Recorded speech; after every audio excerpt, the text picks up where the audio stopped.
우리 심리학 가운데 인지 심리학이라는 분야가 있습니다. 인지 심리학은 인간의 마음의 인간의 마음이 정보를 지각하고 기억하고 또 사고하고 활용하는 과정을 연구하는 그런 분야인데, 그런데 인지 심리학의 연구 주제 중에서 주의 분산, 즉 영어로 하면 미스디렉션이라는 주제가 있습니다. 미스디렉션은 사람의 주의와 시선을 분산시켜서 특정 정보를 제대로 인지하지 못하도록 오류를 유도하는 기법을 이야기합니다. 이것이 가능한 이유는 인간의 뇌는 한 번에 처리할 수 있는 정보의 양이 제한되어 있어서 어떤 특정한 자극에 주의를 기울이게 되면 다른 정보들은 제대로 인식하지 못하게 된다 합니다. 특히 이 미스디렉션을 가장 확실히 볼 수 있는 현장은 마술사들이 공연하는 현장이에요. 마술사들이 관객의 주의를 분산시키기 위해서 한쪽 손에 화려한 꽃을 흔들거나 한쪽 손에 비둘기를 날린다거나 하면 관객의 시선은 100% 그쪽으로 쏠리게 되죠. 그 사이에 마술사는 다른 손으로 진짜 마술의 트릭을 이미 실행하는데, 관객들은 이쪽에서 벌어진 화려한 자극 때문에 그것을 전혀 인식하지 못한다는 것이죠. 마케팅이나 광고에서도 소비자에게 어떤 제품을 소개할 때 그 제품의 장점과 혜택에만 집중하도록 화려하게 그 부분을 광고를 하면 소비자들은 그런 장점과 혜택에 주의가 몰려서 그 제품의 단점이나 또 안 좋은 점은 놓치게 된다는 겁니다. 자, 그런데 여러분, 우리 믿음의 사람들이 이 땅에 사는 동안 우리의 시선을 진리를, 그 본질을 알아보지 못하게 만드는 많은 미스디렉션이 있다는 것을 우리가 기억해야 합니다. 세상은 하나님의 생명과 복음으로부터 우리의 주의를 분산시키기 위해서 화려한 여러 가지 미스디렉션을 실행해요. 예를 들어서 돈이 많아야 복이다, 높은 자리에 앉아야 성공이다, 이런 것들의 화려함을 보여주면서 우리의 시선을 빼앗는 것이죠.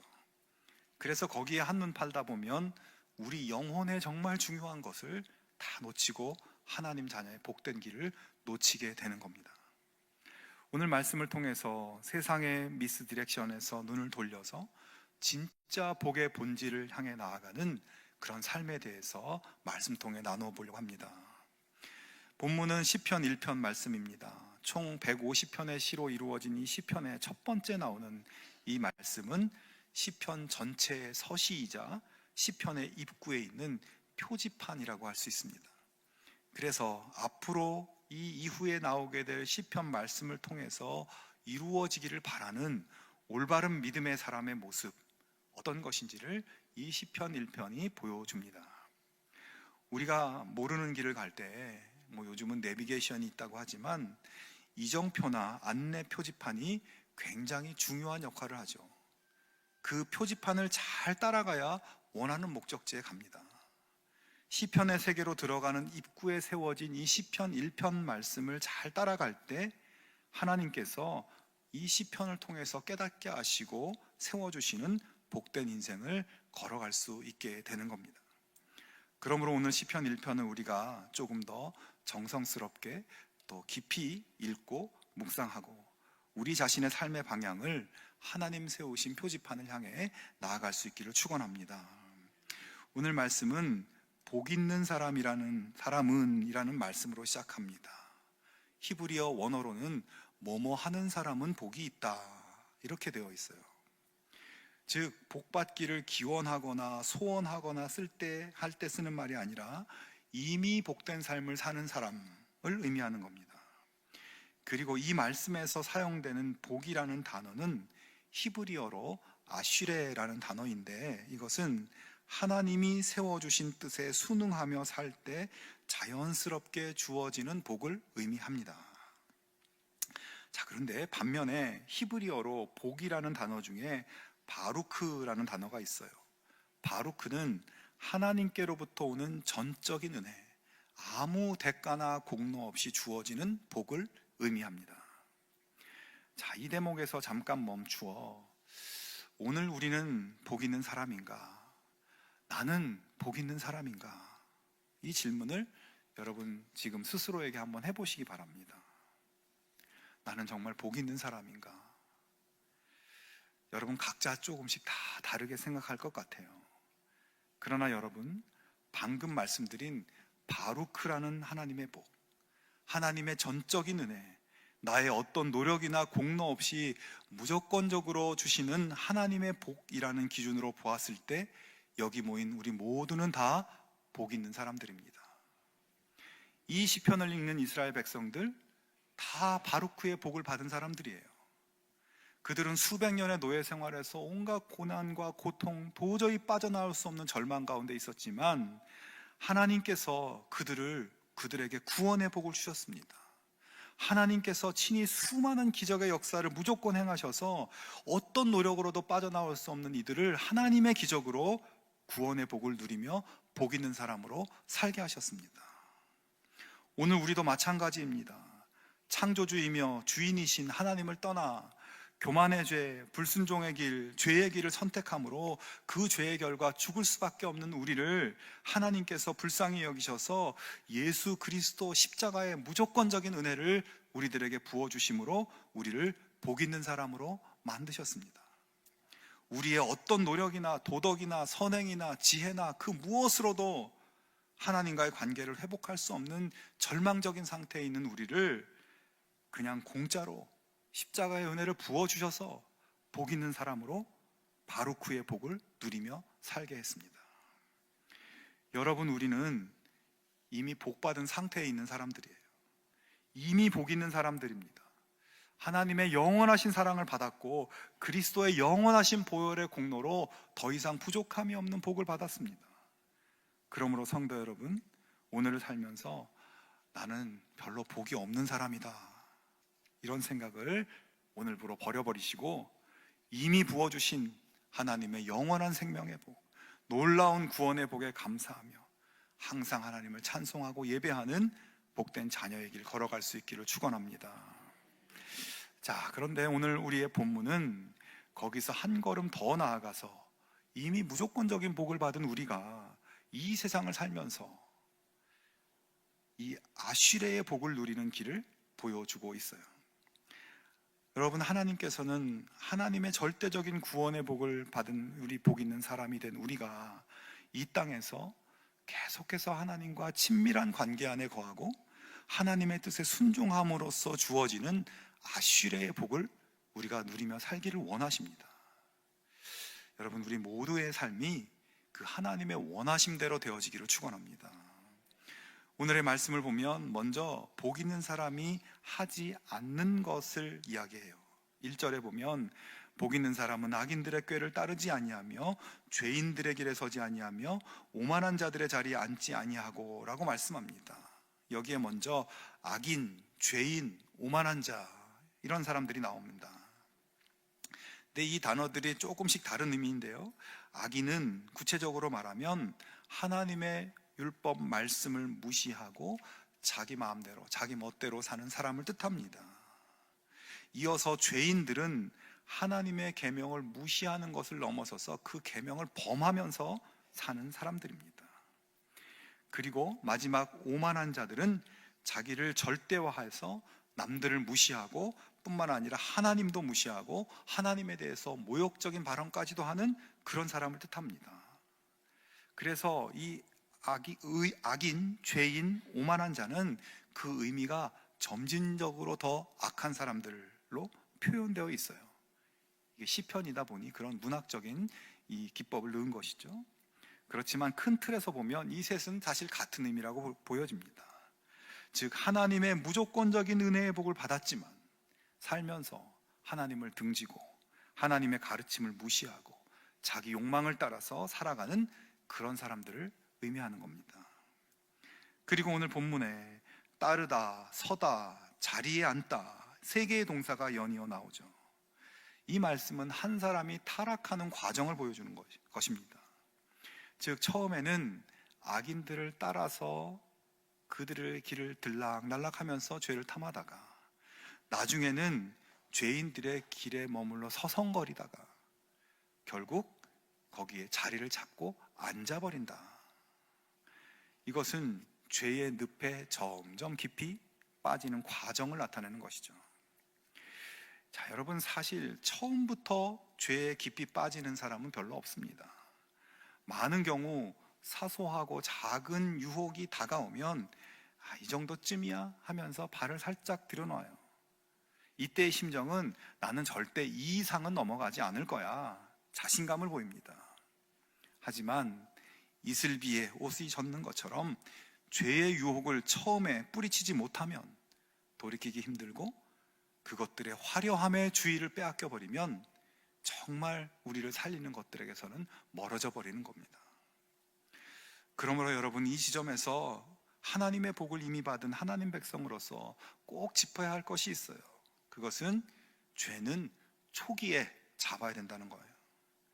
데살로니가전서 5장 22절 23절에 바울은 악은 어떤 모양이라도 버려라.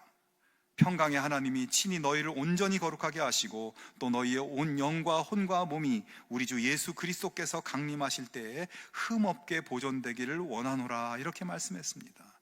악은 어떤 모양이라도 버려라. 모양도 보지 말고 취하지 말고 버려라. 그래야 흠없게 거룩하게 복되게 살 수 있다. 여러분, 나무 중에 고무나무를 아시나요? 집에서도 많이 키우는 나무인데 이 고무나무는 잎이 넓적합니다. 근데 이것을 키울 때 환경도 중요한데 유의할 것이 있어요. 그것은 그 넓적한 잎을 매일매일 잘 닦아줘야 된다는 겁니다. 고무나무는 주로 잎에 이 숨구멍이 있는데 이 잎에 있는 숨구멍을 통해서 호흡을 하고 그 숨구멍을 먼지가 막고 있으면 호흡이 어려워져서 시들고 약해진다는 거예요. 그래서 겉으로 봤을 때 별로 먼지가 없어 보여도 매일매일 닦아서 작은 먼지라도 붙지 않도록 윤기나게 닦아주어야 건강하고 풍성하게 유지될 수 있다는 겁니다. 여러분, 죄도 그와 비슷합니다. 우리의 삶에 죄의 모양, 죄의 생각, 죄의 행동이 먼지처럼 아주 작아 보이고 별것 아닌 것 같아도 그것이 조금씩 조금씩 우리의 마음과 생각과 삶에 얇게라도 덮어지기 시작하면 죄에 대해서 무감각해지고 어느덧 그 길에 서성거리고 주저앉게 되는 겁니다. 그러므로 먼지처럼 작은 죄라도 초기에 아예 우리 안으로 들어오지 못하도록 여러분 잘 차단해야 해요. 성도 여러분, 악인들의 꾀라는 이 미스디렉션에 현혹돼서 들락날락하는 것이 아니라 이건 아니다 선포해야 합니다. 죄인들의 길에 주의를 뺏겨 서성거리는 것이 아니라 이건 내 길이 아니다 거부해야 합니다. 오만한 자의 자리에 앉는 일에 이건 내 자리가 아니다. 악한 자들의 삶의 방식에 주의를 뺏기지 말고 단호히 거부하고 단절할 수 있어야 하는 것입니다. 여러분, 그렇게 살아갈 때 하나님의 복을 누리는 길이 열리게 되는 거예요. 여러분, 구약시대의 엘리야가 악의 길에서 서성거리고 머뭇거리는 이스라엘 백성들에게 너희가 어느 때까지 둘 사이에서 머뭇머뭇하려느냐, 여호와가 만일 하나님이면 그를 따르고 바알이 만일 하나님이면 그를 따를지니라 결단을 촉구하죠. 하지만 그들은 끝내 머뭇거리고 서성거리고 결단하지 못하고 그 자리에 앉아서 주저앉아서 무너지고 말았습니다. 여러분, 오늘 시편은 우리를 향해서 결단을 촉구하고 있는 시입니다. 너희는 하나님의 무조건적인 복음 받은 사람이다. 그리고 이제 하나님의 복을 너희 삶 속에 계속 누리며 살기 위해서는 악의 길, 죄에 대해 무감각해진 길, 주인이신 하나님을 무시하고 자기 욕망대로 살려고 하는 죄의 길, 하나님의 뜻을 따르지 않고 세상 가치를 추구하는 길을 그만둘 것을 촉구하고 있는 것입니다. 여러분, 우리가 악을 끊어야 더욱 풍성하고 놀라운 복의 길로 들어갈 수 있다는 것을 기억하실 수 있기를 바랍니다. 이 시간 여러분, 조용히 내가 지금 혹시 들락날락하고 서성거리고 또 주저앉으려고 하고 있는 죄의 모습, 하나님의 뜻이 아닌 나의 욕심을 고집하고 있는 모습들, 이런 것들이 있는지 진지하게 내 자신을 한번 돌아볼 수 있기를 바랍니다. 이 시간 성령께서 여러분 심령에 떠오르게 하시는 내가 떠나야 할 것들, 버려야 할 것들, 그것들이 떠오르신다면 분별하고 오늘 이 시간부로 끊어버리고 결단하고 선포하여 정말 하나님의 복 있는 길을 걷는 우리 모두가 될 수 있기를 주님의 이름으로 축원합니다. 자, 지금까지 복 있는 사람이 하지 않는 것을 말했다면 이제 시인은 복 있는 사람이 하는 것을 말합니다. 2절에 오직 여호와의 율법을 즐거워하여 그의 율법을 주야로 묵상하는도다 말씀합니다. 하나님의 복을 누리는 사람은 무엇을 하는가? 어떻게 하나님의 복을 누리며 사는가? 다른 길이 없다. 오직 여호와의 율법을 즐거워하고 그의 율법을 주야로 묵상하는 것이다. 자, 그런데 여러분, 어떻게 하면 여호와의 율법, 하나님의 말씀을 즐거워하며 살 수 있을까요? 여러분, 하나님의 말씀 하면 즐거운 마음이 드십니까? 네. 침묵이 무엇인지 잘 알 것 같습니다. 네. 자, 하나님의 말씀이 즐거운가? 저도 생각해 봤어요. 하나님 말씀은 즐거운가? 세상에 즐거운 것들이 참 많은데 요즘 축구도 하고 자, 하나님의 말씀에 무엇이 담겨 있길래 하나님의 말씀을 즐거워할 수 있게 되는 것인가? 여러분, 하나님 말씀에는 하나님의 마음이 담겨 있는 것입니다. 하나님의 마음을 조금 더 구체적으로 말하면 하나님의 사랑이 담겨 있는 것입니다. 하나님 말씀에는 하나님의 사랑의 마음이 담겨 있는 것이죠. 하나님 말씀에는 우리를 창조하신 후 너무 좋다, 너무 사랑스럽다, 너는 나의 최고의 걸작품이다 말씀하시는 창조주 하나님의 사랑의 마음이 그 안에 담겨 있죠. 죄에 빠져서 죄의 노예가 돼서 신음하는 우리를 안타깝게 여기셔서 우리를 살리시려고 아들 예수 그리스도를 십자가에 희생시키는 아버지 하나님의 사랑의 마음이 이 안에 담겨 있는 것이죠. 하나님의 자녀가 된 우리가 이 땅에서 살아갈 때 우리를 인도하시고 위로하시고 도와주시고 하시는 성령 하나님의 사랑의 마음이 하나님의 말씀에 담겨 있습니다. 그런 하나님의 사랑을 내가 가슴 깊이 느끼고 감격하고 감사하고 사랑하는 사람은 하나님 사랑의 마음이 담긴 이 말씀을 즐거워하지 않을 수가 없는 거예요. 다 아는 내용인데도 읽을수록 좋고, 다 아는 내용인데 읽을수록 기쁘고 읽을수록 즐거운 것입니다. 말씀이 너무 즐거워서 밤낮으로 읽고 묵상하고 하나님의 뜻을 찾고 찾는 삶을 사는 것이죠. 여러분, 그렇게 말씀을 즐거워하는 사람은 당연히 말씀으로부터 오는 하늘의 복을 누리며 살게 되는 것입니다. 자, 그런데 반대로 그런 하나님의 사랑에 대한 감사나 은혜나 깨달음이나 이런 것들이 식어버리면 하나님의 말씀은 그냥 두꺼운 책이고 읽으면 읽을수록 졸리고 무거운 짐이 되고 마는 것입니다. 결국 하나님 말씀에서 멀어져 하나님과 상관없는 죄의 길로 점점 가게 되는 것이에요. 여러분, 이 시간 우리 모두가 복 있는 사람으로 세워질 수 있기를 바랍니다. 먼저 우리 심령에 무디어져 있던 나를 향한 하나님의 지극한 사랑을 다시 한번 기억하고 다시 한번 새길 수 있기를 바랍니다. 나의 존재가 가능하게 됐고 나의 존재를 그 어떤 것보다 귀하게 세워주신 창조주 하나님의 사랑을 기억하기 바랍니다. 죄의 길, 죽음의 길로 가던 나를 구원해 주신 하나님의 구원의 사랑, 삶 가운데 동행하고 위로하시는 성령님의 그 놀라우신 은혜의 사랑을 다시 한번 마음에 새겨보기 바랍니다.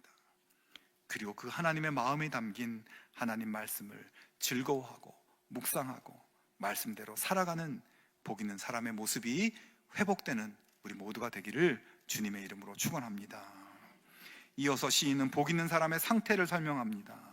3절에 그는 시냇가에 심은 나무가 철을 따라 열매를 맺으며 그 잎사귀가 마르지 아니함 같으니 그가 하는 모든 일이 다 형통하리로다. 자, 여기서 이 시냇가에 심은 나무, 이 시내, 여기에 있는 시내는 그냥 자연적으로 흐르는 개울물이 아닙니다. 이것은 인위적으로 만든 그 관계수로라고 하죠. 그런 걸 말하는 거예요. 관계수로, 인위적으로 만든 관계수로는 물이 풍성한 수원지와 연결되어 있어요. 그래서 오랫동안 비가 오지 않아도 마르지 않는 그런 수로입니다.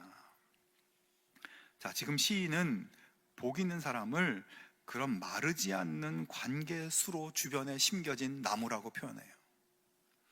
복 있는 사람은 고갈되지 않는 풍성한 생명의 원천인 하나님의 말씀과 연결되어 있기 때문에 하나님의 생명에 끊임없이 흘러들어와서 결코 마르지 않는다. 생명의 원천이신 하나님의 뜻을 찾고 하나님의 인도하심을 따라 살기에 그의 삶에 막힘이 없고 풍성한 열매가 맺힌다. 잠시 막히는 것처럼 보일 때도 있지만 결국 하나님이 풀어주셔서 모든 것이 형통케 하신다 말씀합니다. 자, 그런데 여러분, 오늘 본문에 이 시냇가에 심은 나무라고 했을 때 이 심다라는 히브리어 샤탈이라고 하는 단어는 이식하다라는 뜻이 담겨 있대요. 즉, 척박하고 절망적인 곳에 있던 나무가 물과 영양분이 가득한 희망적인 곳으로 이식되었다는 겁니다. 여러분, 우리는 하나님의 은혜로 하나님의 시냇가에 심겨진 나무들입니다. 광야 같은 죄의 땅에서 뿌리 내리고 있던 우리를 사시사철 마르지 않는 생명의 근원인 하나님 말씀 위에 우리를 옮겨 심으신 거예요. 그런 하나님의 나무들입니다. 참으로 복 있는 존재들입니다. 이 시간 그런 하나님의 복을 복으로 누리지 못하고 그렇게 살고 있지 않은지 우리를 돌아볼 수 있기를 바랍니다. 우리를 거기에 심으셨는데 그로부터 오는 생명의 원천으로부터 오는 것을 누리지 못하며 살고 있지 않은지 돌아보기 바랍니다. 우리를 구원하시어 하나님의 말씀, 영원히 마르지 않는 생명과 축복의 근원으로 심어주셨기에 우리는 즐거운 마음으로 그 말씀을 받아 살아가면 되는 거예요. 여러분, 나는 시냇가에 심은 나무, 이 축복의 정체성을 마음에 꼭 기억하고 하나님 말씀에서 흘러나오는 축복을 누리며 살아가는 복된 인생 되어지기를 주님의 이름으로 축원합니다. 마지막으로 시인은 복 있는 사람과는 반대로 사는 삶의 상태를 설명합니다. 4절에 악인들은 그렇지 아니하며 오직 바람에 나는 겨와 같도다. 자, 여기서 겨라는 단어는 쭉정이와도 같은 단어예요. 자, 쭉정이가 바람에 흩날리듯 부산스럽게 다니면서 무언가를 하는 것 같은데 실은 그 속이 텅 비어 있다는 뜻입니다. 방향도 목적도 없이 바람 따라 여기저기 흩어 다니다가 그러면서 지치도록 열심히 살았지만 결국 텅 빈 허무한 인생이라는 겁니다. 그리고 6절에 무릇 의인들의 길은 여호와께서 인정하시나 악인들의 길은 망하리로다 말씀합니다. 즉 그들은 그렇게 평생 바람 따라 시류 따라 여기저기 목적 없이 흩날리고 고생하며 살다가 텅 빈 인생이 되고 그뿐 아니라 마지막 심판대에서 결국 영원한 멸망의 길로 가게 될 것이다. 어떻게 보면 너무나 두렵고 슬픈 말씀이죠. 여러분, 우리의 마지막이 어떻게 되어지기를 원하십니까? 당연히 우리는 시냇가에 심겨진 나무, 우리 모두가 향방 없이 이리저리 흩날리는 쭉정이 인생, 텅 비어있는 인생이 아니라 하나님 말씀에 깊이 뿌리 내려서 어떤 시련에도 마르지 않고 풍성한 열매가 가득한 시냇가에 심은 나무, 복 있는 사람, 그 길을 걸어갈 수 있는 우리 모두가 되기를 주님의 이름으로 축원합니다. 이제 말씀을 맺으려고 하는데요, 오늘은 숙제를 하나 드리려고 합니다. 오늘 말씀에서 복 있는 사람은 여호와의 율법이 즐거워서 그 율법을 주야로 묵상한다 라고 했어요. 여기서 묵상한다는 단어는 우리가 생각하는 그 묵상이 아니라 히브리어의 이 묵상한다는 단어는 작은 소리로 읊조린다는 뜻입니다. 자, 그런데 여러분, 말씀을 이렇게 작은 소리로 읊조리기 위해서는 어떻게 해야 할까요? 말씀을 먼저 외워야 합니다. 말씀을 외워야 내 입으로 읊조릴 수 있는 거죠. 여러분, 말씀을 외우는 것은 말씀을 내 속에 집어넣는 것입니다. 생각해보면 하나님 말씀은 우리 밖에 있어요. 말씀이 필요하면 성경을 펴보든지 요즘 스마트폰을 펴보든지 해야 합니다. 말씀을 보려면. 그런데 여러분, 말씀을 외우는 것은 말씀을 내 안에 저장하는 거죠. 책이나 스마트폰이 아니라 마음에 저장되어 있어야 작은 소리로 읊조리며 그 말씀과 함께 살아갈 수 있는 것입니다. 제가 외우는 말씀이 있습니다. 두려워하지 말라, 내가 너와 함께함이라. 놀라지 말라, 나는 내 하나님이 됨이라. 내가 너를 굳세게 하리라. 참으로 너를 도와주리라. 참으로 나의 의로운 오른손으로 너를 붙들리라. 외운다고 했는데 왜 읽고 있지? 네, 제가 혹시 실수할까봐 분명히 잘 외우고 있습니다. 이 말씀을 하루 중 여러 번 외우고 또 기도합니다. 여러분이 은혜 받은 아주 짧은 말씀이라도 좋아요. 암송해 보기 바랍니다. 또 좋은 말씀들을 암송해 보기 바랍니다. 그리고 생활하면서 아침에 눈을 떴을 때, 출근할 때, 운전대를 잡았을 때 여러 상황 속에서 내 안에 저장된 하나님 말씀을 자꾸 입으로 읊조리기 바랍니다. 그래서 하나님의 말씀이 책이 아니라 여러분의 속에서 피가 되고 살이 되고 열매가 되는 그런 복된 인생 살아갈 수 있기를 주님의 이름으로 축원합니다.